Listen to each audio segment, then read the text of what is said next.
दिल्ली के रामलीला मैदान में आज कांग्रेस की किसान खेत मजदूर रैली है। भूमि अधिग्रहण बिल को लेकर पार्टी ने नरेंद्र मोदी सरकार को घेरने की पूरी तैयारी की है। हरियाणा, यूपी, राजस्थान और पंजाब समेत कई दूसरे राज्यों से किसानों को रामलीला ग्राउंड तक लाने की तैयारी की गई है। सभी की नजरें पार्टी उपाध्यक्ष राहुल गांधी पर टिकी हैं। वो किसान रैली को संबोधित करेंगे। 59 दिन की छुट्टी बिताकर लौटने के बाद राहुल गांधी की ये पहली जनसभा है। अध्यक्ष सोनिया गांधी भी किसानों को संबोधित करेंगी और मोदी सरकार पर हमला बोलेंगी। दिल्ली की किसान रैली में शामिल होने के लिए जयपुर से बड़ी संख्या में कार्यकर्ता आ रहे हैं। जयपुर से हजारों कार्यकर्ता किसान रथराम की स्पेशल ट्रेन से दिल्ली पहुंचेंगे। राजस्थान कांग्रेस ने रैली को सफल बनाने के लिए जबरदस्त तैयारी की है। वहां के किसान राजस्थानी साफा और पगड़ी में नजर आएंगे। इसके लिए राजस्थान कांग्रेस ने 80,000 साफा और पगड़ी खरीदकर सभी जिला दफ्तरों में भेजे थे। रैली में शामिल हो रहे किसानों की अगवानी के लिए प्रदेश अध्यक्ष सचिन पायलट खुद मौजूद रहेंगे। कांग्रेस की किसान रैली में मेरठ से हजारों किसान दिल्ली पहुंचेंगे। उनके लिए बड़ी संख्या में बसों का इंतजाम किया गया है। रैली को सफल बनाने के लिए शहर के साथ देहातों में भी संपर्क किया जा रहा है। स्थानीय नेताओं को भरोसा है कि बड़ी संख्या में किसान इस रैली में शामिल होंगे और मोदी सरकार के खिलाफ आवाज बुलंद करेंगे। एक और किसान रैली को कामयाब बनाने में कांग्रेसी जी-जान से जुटे हैं, तो दूसरी ओर हरियाणा कांग्रेस में आपसी खींचतान शुरू हो गई है। उनके घर के बाहर सैकड़ों किसान जमा हुए। सूत्रों के मुताबिक किसानों ने राहुल से रैली के वक्त को लेकर नाराजगी जताई। किसानों ने कहा कि फसल कटाई के वक्त रैली रखना गलत है। हालांकि राहुल ने उनसे अपील की कि वो बड़ी संख्या में रामलीला मैदान पहुंचे। राहुल गांधी ने किसानों को भरोसा दिया कि संकट की घड़ी में कांग्रेस हमेशा किसानों के साथ है।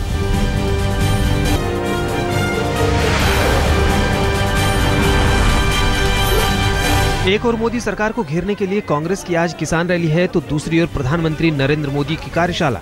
आज प्रधानमंत्री बीजेपी सांसदों को गरीबों के हित की योजनाओं के प्रचार प्रसार का तरीका सिखाएंगे। गरीब कल्याण योजनाएं नाम से एक कार्यक्रम का आयोजन संसद के बाल योगी ऑडिटोरियम में किया गया है। इसका आगाज प्रधानमंत्री मोदी के भाषण से होगा और अंत पार्टी अध्यक्ष अमित शाह के संबोधन से। इसमें गरीबों के कल्याण से जुड़ी केंद्र की योजनाओं पर होगी चर्चा। सांसदों को योजनाओं पर आधारित बुकलेट दिए जाएंगे। वेंकैया नायडू मंत्रियों सांसदों के सामने एक प्रेजेंटेशन देंगे। नितिन गडकरी आदर्श ग्राम योजना और सांसद निधि को लेकर संबोधित करेंगे। सुषमा स्वराज विकास के मुद्दे और उसके सामाजिक सरोकार पर सांसदों को जानकारी देंगी। कांग्रेस ने बीजेपी के इस आयोजन पर निशाना साधा है। पार्टी ने आरोप लगाया है कि मोदी सरकार घबरा गई है।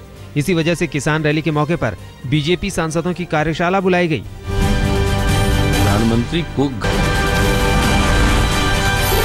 शिवसेना नेता संजय राउत ने एक बार फिर सामना के जरिए देश की सियासत पर निशाना साधा है। उन्होंने कहा है कि सिर्फ 14 करोड़ मुसलमान की खुशामद करने में हमेशा देश की राजनीति मशगूल है। उन्होंने लिखा है कि मुसलमान इस देश के दुश्मन नहीं है, लेकिन मुसलमानों का वोट बैंक इस देश के साथ राजनीतिक विश्वासघात कर रहा है। मध्य प्रदेश के नगरीय और प्रशासन मंत्री कैलाश विजयवर्गीय ने राहुल गांधी पर विवादित बयान दे दिया। कल वो इंदौर के दशहरा मैदान में एक मेले का उद्घाटन करने पहुंचे थे, तभी उन्होंने राहुल के 59 दिन की छुट्टी को लेकर निशाना साधा। ज्ञान लेकर आए लोग कहते वास्तव में पप्पू है यार, मुझे ज्ञान लेने की जगह थोड़ी है। अरविंद केजरीवाल की सरकार बजट के मुद्दे पर दिल्ली की जनता से राय लेगी। आज से आम आदमी पार्टी सलाह मशविरा शुरू कर रही है। 12 विधानसभा चुनाव से पहले दिन इसका आगाज होगा। मुख्यमंत्री अरविंद केजरीवाल मनीष सिसोदिया के विधानसभा क्षेत्र पटपड़गंज से इसकी शुरुआत कर सकते हैं। दिल्ली के उप मुख्यमंत्री मनीष सिसोदिया ने कल एक स्कूल में औचक निरीक्षण किया। वो वेस्ट विनोद नगर के सर्वोदय कन्या विद्यालय पहुंचे। छात्राओं को दी जाने वाले मिड डे मील की क्वालिटी चेक की। खाने की गुणवत्ता पर सिसोदिया ने असंतोष जाहिर की और अधिकारियों को रिपोर्ट देने का फरमान जारी किया।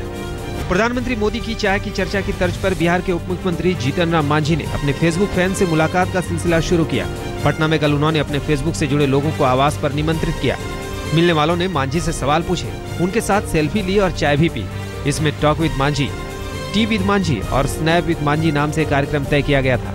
आखिर में मांझी ने कहा कि जिस तरह केजरीवाल और नरेंद्र मोदी को सोशल मीडिया से फायदा हुआ, उसी तरह वो भी सोशल साइट के जरिए लोगों तक पहुंचना चाहते हैं।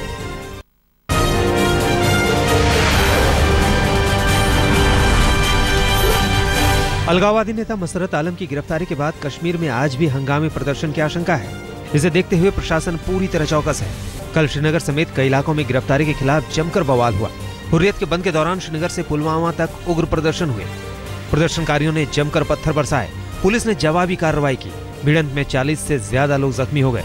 सीआरपीएफ की फायरिंग में एक छात्र की मौत भी हो गई। इस मसले पर केंद्र नजर बनाए हुए है। केंद्रीय गृह राज्य मंत्री किरण रिजिजू ने कहा है कि सरकार पाकिस्तान परस्ती बर्दाश्त नहीं करेगी। उन्होंने कहा कि जम्मू कश्मीर में पीडीपी के साथ बीजेपी ने मजबूरी की सरकार बनाई है, लेकिन पार्टी कभी अपने उसूलों से समझौता नहीं करेगी। हम लोग ने एक्शन लिया है, राज्य सरकार को कह दिया कि कोई हमारे धरती पर पाकिस्तान का फ्लैग ले करके या पाकिस्तान का फेवर में कोई नारा लगाएगा या कोई भी ऐसे कदम जिससे देश के लिए अच्छा नहीं लगता है। बीजेपी का आरोप है कि पाकिस्तान के इस शह पर हुर्रियत नेता जम्मू कश्मीर को अशांत करना चाहते हैं। पार्टी नेता शहनवाज हुसैन ने कहा है कि हुर्रियत की कोई भी साजिश कामयाब नहीं होगी। गोरखपुर से बीजेपी सांसद योगी आदित्यनाथ ने स्वामी अग्निवेश पर करारा वार किया है। श्रीनगर में हुर्रियत नेताओं का साथ देने के लिए स्वामी अग्निवेश कल श्रीनगर में थे।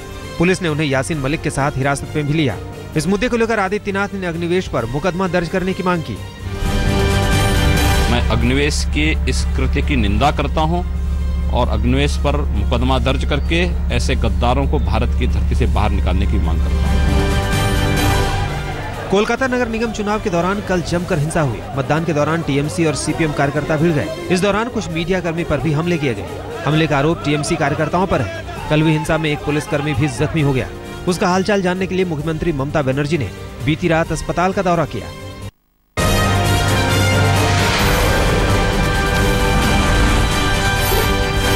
कानपुर से बीजेपी सांसद और वरिष्ठ नेता मुरली मनोहर जोशी का गुस्सा मीडिया पर फूटा। कल वो एक निर्माणाधीन पुल का निरीक्षण करने गए थे। जब मीडिया ने उनसे बात करनी चाहिए तो उन्होंने डांट लगानी शुरू कर दी। जिस लाइट पे मैं खड़ा हूँ वहाँ लेनी हो तो लीजिए। मैं किसी कैमरामैन की वजह से न साइड बदलता हूँ न लाइट। आपका आता हुआ है, नहीं आता हुआ मत आए। ये क्या बात हुई साहब? ये कोई क्योंकि आप फिल्म डायरेक्टर है कि ऐसे करो वैसे करो? हाँ, ये खबर आपकी हमारी वजह से, हम आपकी वजह से। मध्य प्रदेश में शिवराज शासनकाल में शुजालपुर जिले में लोकतंत्र का माहौल उड़ा है। हन्नूखेड़ी में पंचायत चुनाव के दौरान लक्ष्मीबाई नाम की महिला को सरपंच के चुनाव में जीत मिली, लेकिन शपथ ली उनके पति नरेंद्र कुमार ने। ये तस्वीर मोबाइल से रिकॉर्ड की गई है। इसमें कहीं भी लक्ष्मीबाई नजर नहीं आई। 24 मार्च को हुआ यह शपथ ग्रहण अब सोशल मीडिया पर वायरल हो चुका है। जिला पंचायत ने मामले की जांच बिठा दी है। पेट्रोलियम मंत्रालय जासूसी मामले की चार्जशीट पर दिल्ली की पटियाला हाउस कोर्ट में सोमवार को अदालत विचार करेगी। पुलिस ने कल कोर्ट में चार्जशीट सौंप दी। जज के छुट्टी होने की वजह से सोमवार को मामला कोर्ट में आएगा और जज के संज्ञान के बाद आरोपी कॉपी ले सकते हैं। ये चार्जशीट 200 से ज्यादा पन्नों की है। आयकर फॉर्म में नए बदलाव पर केंद्र सरकार ने दोबारा विचार करने का फैसला किया है। शुक्रवार को ही सीबीडीटी ने नए आयकर फॉर्म का प्रारूप तय किया था, जिसके मुताबिक उसमें करदाताओं से उनके बैंक खातों और विदेश दौरों के डिटेल भी देने थे। लेकिन बड़ी संख्या में मिली शिकायतों के बाद आईटीआर फॉर्म को सरल रूप में पुनः कोर्ट ने एक बार फिर रेलवे को फटकार लगाई है और जमीन मालिकों को 2 मई तक मुआवजे के भुगतान का आदेश दिया है। कोर्ट के मुताबिक मुआवजा नहीं दिए जाने पर रेलवे स्टेशन और 14 एकड़ जमीन जब्त कर ली जाएगी और उसकी बोली लगाकर संपत्ति नीलाम कर दी जाएगी। नीलामी में मिली रकम जमीन मालिकों में बांट दी जाएगी। इससे पहले अदालत ने जनशताब्दी ट्रेन को जब्त करने का आदेश दिया था। बाहरी दिल्ली के मंगोलपुरी में एक ही फ्लोर पर 3 घरों में भीषण आग लग गई। इस हादसे में एक महिला और एक बच्ची की मौत हो गई है। बिल्डिंग के निचले फ्लोर पर लकड़ी का काम होता था। कैट्स अधिकारियों के मुताबिक आग की चपेट में आकर 10 से ज्यादा लोग जख्मी हो गए। देर रात लगी आग पर काफी मशक्कत के बाद काबू पाया जा सका। सूरत में ओएनजीसी के तेल कुएं में भीषण आग लग गई। हादसे के वक्त उसमें मरम्मत का काम चल रहा था। आग पर काबू पाने के लिए क्राइसिस मैनेजमेंट की टीम तुरंत मौके पर पहुंची। बताया जाता है कि आग की चपेट में आकर 12 लोग जख्मी हो गए। शिमला के रामपुर में वन विभाग के कर्मचारियों ने आदमखोर तेंदुए को मार गिराया। तेंदुए की तलाशी के लिए 5 दिन से सर्च ऑपरेशन चल रहा था। 11 अप्रैल को उसने एक बच्ची को मार डाला। तभी प्रशासन ने उसे आदमखोर घोषित कर दिया था। 7 कर्मचारियों के दल ने ये कामयाबी हासिल की।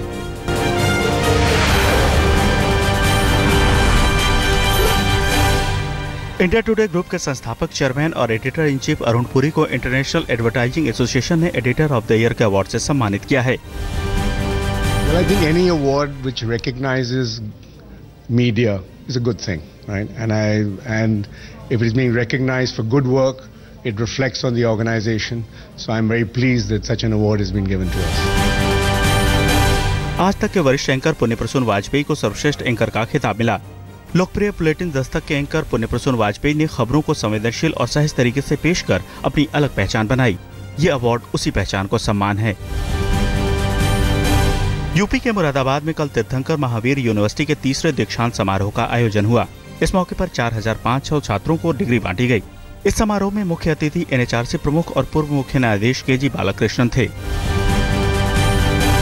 मुंबई के संजय गांधी नेशनल पार्क में पेड़ों की कटाई कर वहां लाखों टन मलबा लगातार फेंके जाने का मामला सामने आया है। डंपिंग कॉन्ट्रैक्टर के मुताबिक अधिकारियों की मिलीभगत से ये काम हो रहा है। इस मामले में नेशनल पार्क के अधिकारियों ने जांच के आदेश दे दिए हैं। इसी पार्क में कुछ दिनों पहले बंदरों की रहस्यमयी मौत और शराब की अवैध भट्टियों का पता चला था। 24 अप्रैल को केदारनाथ के कपाट खुलेंगे।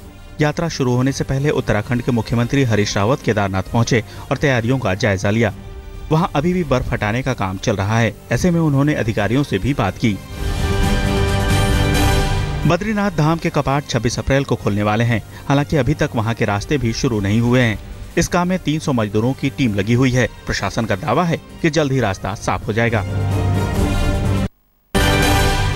पूर्वी दिल्ली के शकरपुर में असम की लड़की से मारपीट का मामला सामने आया है। आरोप उसकी मालकिन पर है, जिसके यहाँ वो 4 साल से काम कर रही थी। पीड़ित लड़की के मुताबिक उसे बेल्ट और डंडों से पीटा गया, गर्म चम्मच से दागा गया, भूखा रखा गया। पुलिस ने इस मामले में मुकदमा दर्ज कर लिया है। दक्षिण दिल्ली की पुलिस ने एक शातिर ठग को गिरफ्तार किया है, जो फर्जी कंपनी बनाकर लोगों से पैसे जमा कराता था और फिर पैसे लेकर फरार हो जाता था। वो ग्राहकों को फंसाने के लिए सोशल साइट का भी इस्तेमाल करता था। पुलिस के मुताबिक उसने करीब 1.5 करोड़ की ठगी की है। पुलिस को उसे मदद करने वाली उसकी पत्नी और एक दोस्त की तलाश है। अहमदाबाद में सरेआम 2 गुटों में भिड़ंत हो गई। बीच सड़क पर एक युवक पर तलवार से हमला किया गया, उसे लात घूंसे मारे गए। वीडियो सामने आने के बाद पुलिस ने मुकदमा दर्ज कर 2 लोगों को गिरफ्तार किया है। गाजियाबाद के लोनी इलाके में एक युवक की सिर और हाथ कटी हुई लाश मिली, जिसकी शिनाख्त नहीं हो पाई है। आशंका जताई जा रही है कि हत्या के बाद लाश को ठिकाने लगाया गया है। पुलिस ने शव को बरामद कर पोस्टमार्टम के लिए भेज दिया। जयपुर में एक युवक ने अपनी गर्लफ्रेंड को पहले पत्थर से कुचला, फिर उसे 150 फीट गहरी खाई में फेंककर मारने की कोशिश की। आरोप है कि लड़की ने उस पर शादी का दबाव डाला था। युवक को पुलिस ने गिरफ्तार कर लिया है। मध्य प्रदेश के बालाघाट में वाहन चोर गिरोह का पर्दाफाश हुआ है। पुलिस ने जिला परिवहन अधिकारी समेत 6 आरोपियों को गिरफ्तार किया है। उन पर देश के अलग अलग शहरों से गाड़ियां चोरी कर बेचने का आरोप है।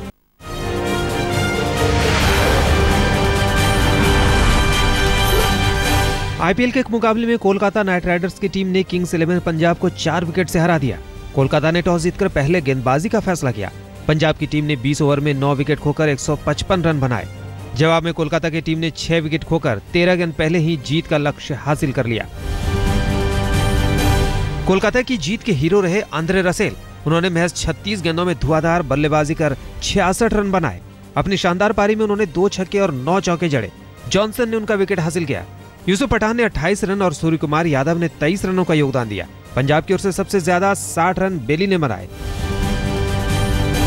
कल हुए दूसरे मुकाबले में दिल्ली डेयरडेविल्स ने रोमांचक मुकाबले में हैदराबाद सनराइजर्स को 4 रन से हरा दिया। दिल्ली की टीम ने पहले बल्लेबाजी करते हुए 4 विकेट पर 167 रन बनाए। जवाब में हैदराबाद की टीम 8 विकेट खोकर 163 रन ही बना सकी। दिल्ली की ओर से सबसे ज्यादा दमदार प्रदर्शन कप्तान डुमिनी का रहा, जिन्होंने 54 रनों का योगदान दिया। साथ ही बेहतरीन गेंदबाजी कर 4 विकेट भी झटके। IPL में आज 2 मुकाबले हैं। पहला मैच राजस्थान रॉयल्स और चेन्नई सुपर किंग्स के बीच होगा। शाम 4 बजे से हैदराबाद में यह मैच खेला जाएगा। वहीं दूसरा मैच रॉयल चैलेंजर बेंगलोर और मुंबई इंडियंस के बीच खेला जाएगा। दूसरा मैच बेंगलोर में रात 8 बजे से होगा।